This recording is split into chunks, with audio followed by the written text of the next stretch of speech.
ஆபகூக் அதிகாரம் 2. நான் என் காவலிலே தரித்து அரணிலே நிலைகொண்டிருந்து அவர் எனக்கு என்ன சொல்லுவாரென்றும் அவர் என்னை கண்டிக்கும்போது நான் என்ன உத்தரவு சொல்லுவேனென்றும் கவனித்து பார்ப்பேன் என்றேன்.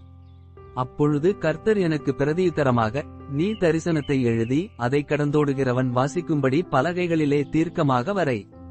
குறித்த காலத்துக்கு தரிசனம் இன்னும் வைக்கப்பட்டிருக்கிறது. முடிவிலே அது விளங்கும். அது பொய் சொல்லாது. அது தாமதித்தாலும் அதற்கு காத்திரு. அது நிச்சயமாய் வரும். அது தாமதிப்பதில்லை. இதோ அகங்காரியாயிருக்கிறானே, அவனுடைய ஆத்துமா அவனுக்குள் செம்மையானதல்ல.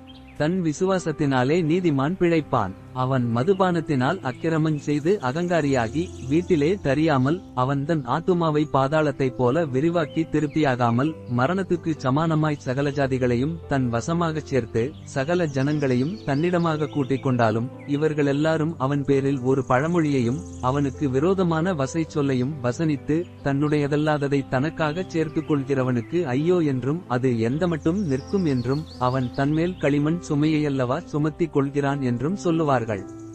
உன்னை கடிப்பவர்கள் சடுதியாய் எழும்புவதும் உன்னை அலைக்கழிப்பவர்கள் விழிப்பதுமில்லையோ? நீ அவர்களுக்கு சூறையாகாயோ? நீ அநேகம் ஜாதிகளை கொள்ளையிட்டபடியினால் ஜனங்களில் மீதியான யாவரும் நீ சிந்தின மனுஷ இரத்தத்தி நிமித்தமும் நீ செய்த கொடுமையின் நிமித்தமும் உன்னை கொள்ளையிடுவார்கள்.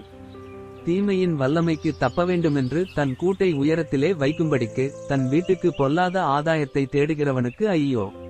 அநேக ஜனங்களை வெட்டி போட்டதினால் உன் வீட்டுக்கு வெட்கமுண்டாக ஆலோசனை பண்ணினாய்.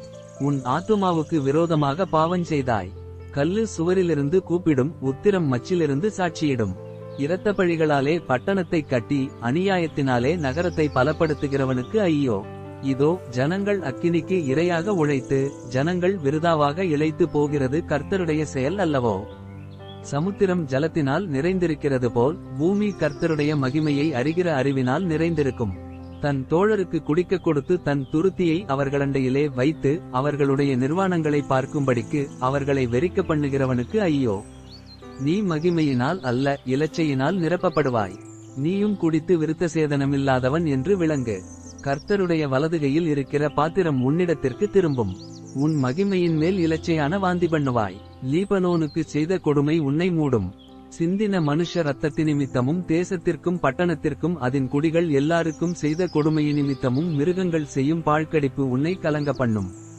சித்திரக்காரனுக்கு அவன் செய்த சுரூபமும் ஊமையான தெய்வங்களை உண்டு பண்ணித்தான் உருவாக்கின சுரூபத்தை நம்பினவனுக்கு வார்க்கப்பட்டதும் பொய்ப்போதகம் பண்ணுகிறதுமான விக்கிரகமும் எண்ணத்துக்கு உதவும். மரத்தை பார்த்து வெளியென்றும் ஊமையான கல்லை பார்த்து எழும்பு என்றும் சொல்லுகிறவனுக்கு ஐயோ! அது போதிக்குமோ? இதோ அது பொன்னும் வெள்ளியுமான தகட்டால் மூடப்பட்டிருக்கிறது.